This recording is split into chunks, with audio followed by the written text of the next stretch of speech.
वो आमने सामने आकर हमसे लड़ना नहीं चाहते, हमारे से हमारे ही लोगों को लड़ा देते, भिड़ा देते। अरे यही लड़ सकते भाई, हम नहीं लड़ सकते। आरएसएस वाले बोलते हैं, बीजेपी वाले बोलते हैं, अरे हमारा कहना आ जाओ सामने, आ जाओ, होने दो, दो दो हाथ।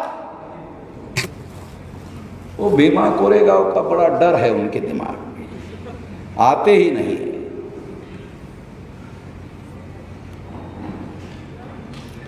मैं तो भीमा कोरेगांव के जो हमारे पुरखे हैं ना, उसी के खानदान का हूँ। लकड़ी लेकर भी नहीं चलता सारे देश भर में।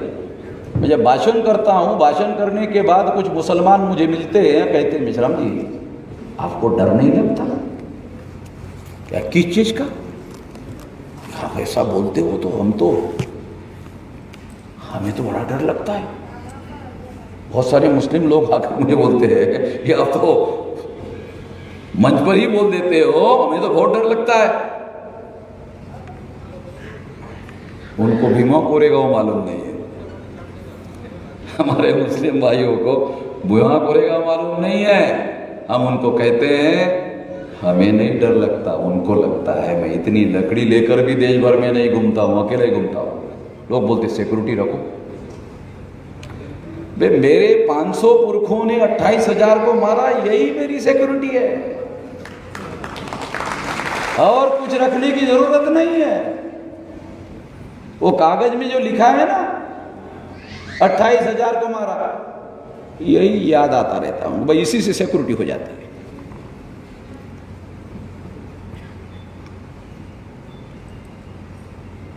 तो ये लड़ाई हम लोग लड़ रहे हैं। 2000 से तो मैं ही इसको लीड कर रहा हूँ। खापर्डे साहब का देहांत हो गया 2000 में, तब से तो मैं ही इसका नेशनल प्रेसिडेंट हूँ।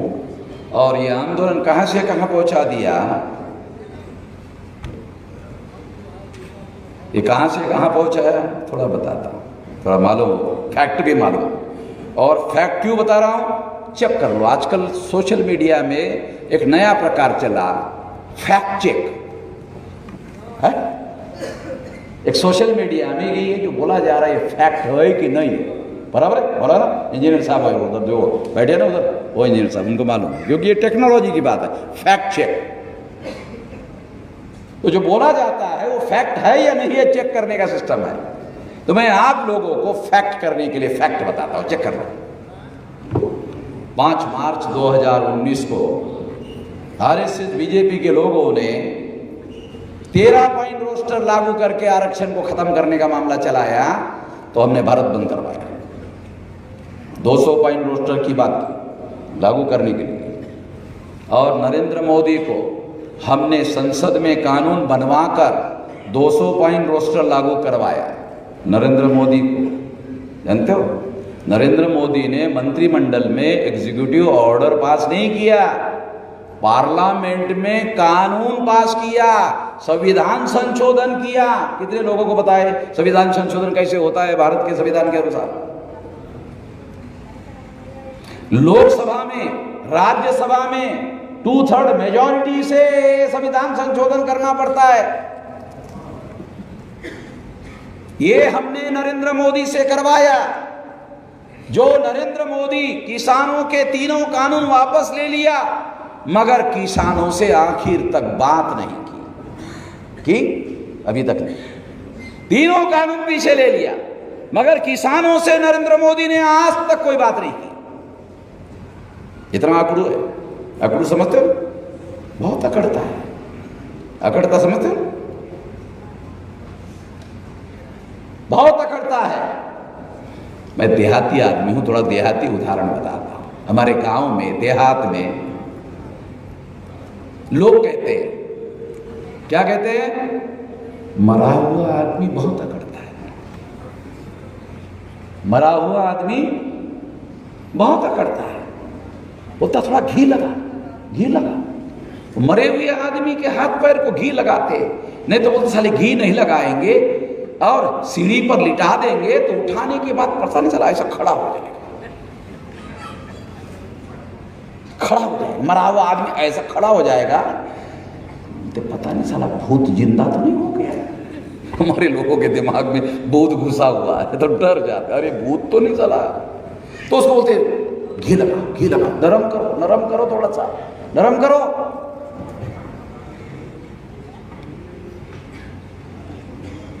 तो कुछ लोग ऐसा सोचते होंगे, अरे आप नरेंद्र मोदी को मरा हुआ कह रहे, वो तो घंटा डेढ़ घंटा भाषण करता है, देश का प्रधानमंत्री है, देश को चलाने का काम करता है, विदेशों में जाता है, भारत का प्रतिनिधित्व करता है, और जब लंदन जाता है, न्यूयॉर्क जाता है, वाशिंगटन जाता है, तो वहां के लोग कहते हैं भारत का प्रधानमंत्री आया है।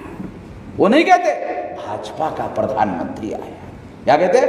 भारत का प्रधानमंत्री आया।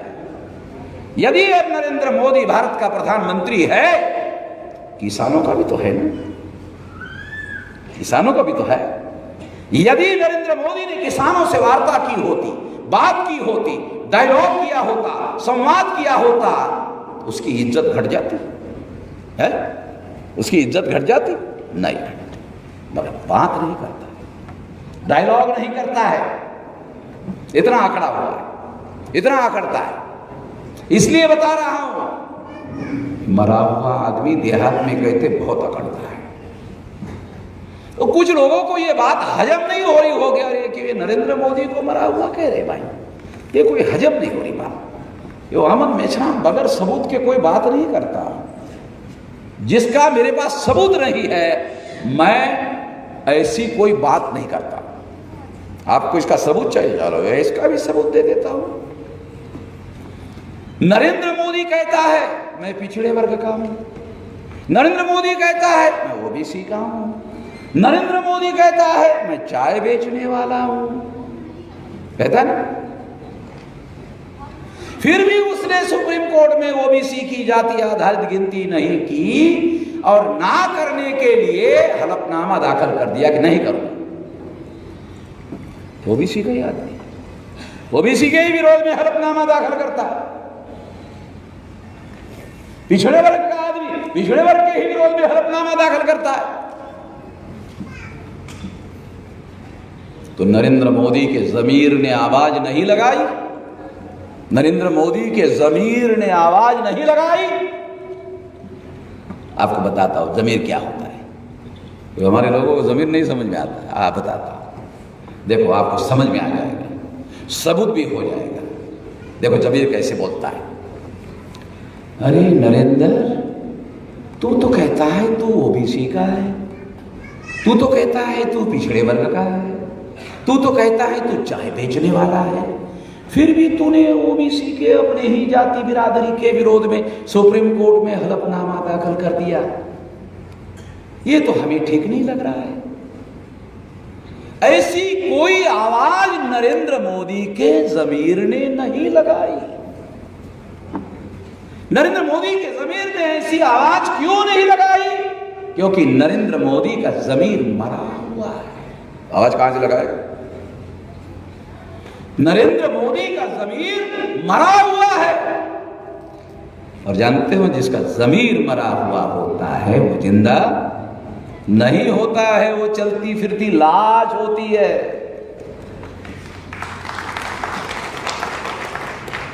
प्रधानमंत्री ओबीसी का, हलफनामा ओबीसी के विरोध में, ये तो स्वाभाविक बात तो है नहीं, नेचुरल बात तो है नहीं।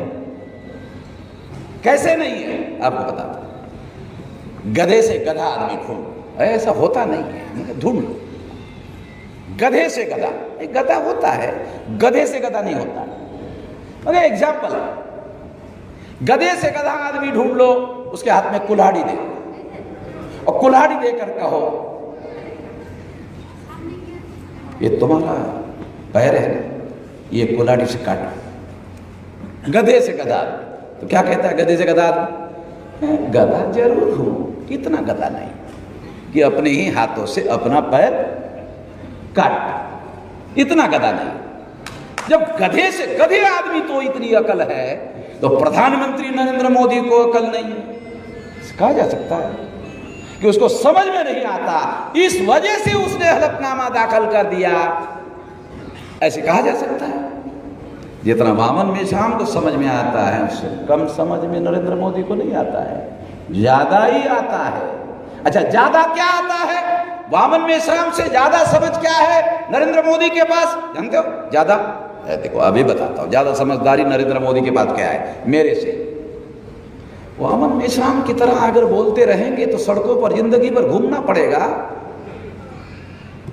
प्रधानमंत्री नहीं बन सकते। है तो समझ में आया? वामन मेश्राम की तरह अगर बोलते रहेंगे तो वामन मेश्राम की तरह सड़कों पर देश भर में घूमना पड़ेगा, प्रधानमंत्री नहीं बन। हाँ, ये समझदारी वामन मेश्राम से ज्यादा है। आया कुछ समझ में? ज्यादा टेंशन लेने की जरूरत नहीं आपको, सारी बात समझ में आ जाए, इतना आसान तो है नहीं। और अगर मेरे से ज्यादा ही आपको समझ में आ गया होता तो फिर तुम्हारे में से कोई आदमी एक नेशनल प्रेसिडेंट बन जाता, राम राम। बन सकते हो, उसके लिए समय लगाना पड़ता है तो बन सकते। कोई आदमी जिंदा जन्म से लेकर कोई योग्यता लेकर तो आता नहीं, तो जन्म आधारित सिद्धांत ब्राह्मणों का है, हम तो नहीं मानते।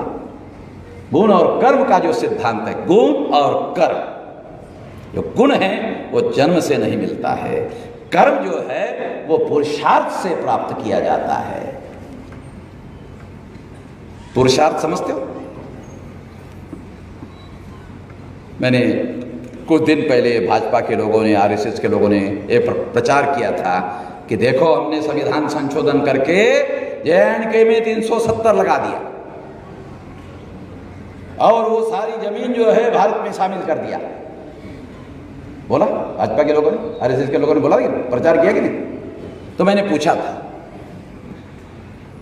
आप लोगों को पता है 1947-48 के आसपास की बात है, जब युद्ध हुआ था और कश्मीर का कुछ हिस्सा पाकिस्तान ने ऑक्युपाइड किया था, तो JNK के दो हिस्से हैं, एक को पाकिस्तान ऑक्युपाइड कश्मीर कहते हैं, फकीर जी है ना, पाकिस्तान ऑक्युपाइड कश्मीर POK। भारत कहता है कि कुछ ऐसा हिस्सा JNK का जो पाकिस्तान ने अनधिकृत तरीके से कब्जा किया, उसको कहते हैं POK, पाकिस्तान ऑक्युपाइड कश्मीर। पाकिस्तान क्या कहता है? आजाद कश्मीर। ये तो आजाद हो गया है। आप लोगों को थोड़ी जानकारी होनी चाहिए, इसलिए थोड़ा बता रहा हूं। इंटरनेशनल पॉलिटिक्स की बात है, सामान्य बात नहीं है। भारत उसको पाकिस्तान ऑक्युपाइड कश्मीर कहता है, अनधिकृत रूप से ऑक्युपाइड की हुई जगह है। तो मैंने सवाल पूछा आरएसएस के लोगों को, बीजेपी के लोगों को, विश्व हिंदू परिषद के लोगों को सवाल पूछा। क्या सवाल पूछा? कि तुमने पाकिस्तान ऑक्युपाइड कश्मीर की 1 इंच जमीन भारत में मिलाने का काम किया? मौलाना देखो, बहुत खास सवाल है। बीजेपी, नरेंद्र मोदी, आरएसएस के लोगों को कहा कि तुम ही कहते हो ना कि ये हिस्सा पाकिस्तान ऑक्युपाइड कश्मीर है, तो उसकी 1 इंच जमीन तुमने भारत में शामिल करने का काम किया? जो पहले से भारत में था उसको 370 बना करके फिर शामिल कर लिया। अरे क्या तुम लोग हमको गधा बना रहे हो? अब इतने गधे तो हम लोग रहे नहीं कि हमको समझ में नहीं आता। साला तुम 1 इंच जमीन पाकिस्तान ने ऑक्युपाइड की हुई, 1 इंच जमीन पाकिस्तान की भारत में मिलाने में कामयाब नहीं हुए हैं। तुम्हारे पास इस तरह का कोई पुरुषार्थ नहीं है, तुम बड़ी डींगे हारते हो, बड़ी बड़ी डींगे हारते, इसको कहते पुरुषार्थ। समझ? नरेंद्र मोदी, आरएसएस के लोग, विश्व हिंदू परिषद के लोग क्या कहते? पाकिस्तान के बारे में क्या कहते? पाकिस्तान में घुस के मारेंगे, बोलते ना है? बोलते कि नहीं? पाकिस्तान में घुस के मारेंगे। चाइना घुस गया तुम्हारे में, क्या कर लिया है? जितनी बॉर्डर है ना चाइना की, जितनी बॉर्डर अरुणाचल प्रदेश तक, इधर हर जगह पर जमीन उन्होंने कब्जा किया। कुछ किया? ये जो पुरुषार्थ ना रखने वाले लोग पाकिस्तान में क्या घूस के मारेंगे, तुम चाइना अंदर घुस गया, भले तुम कुछ देख रहे हो। गधा समझ रखा, हमको समझ में नहीं आता, अब समझ में आता है भाई, चाहे दूसरे को ना आए, अमन मेजराम को तो समझ में आता है। अगर आप चाहते हैं गरीब हर वंचित इंसान की आवाज आप तक पहुंचे तो हमारे चैनल को सब्सक्राइब करें और बेल आइकन का बटन दबाना ना भूलें। देखते रहिए बहुजन हलचल न्यूज।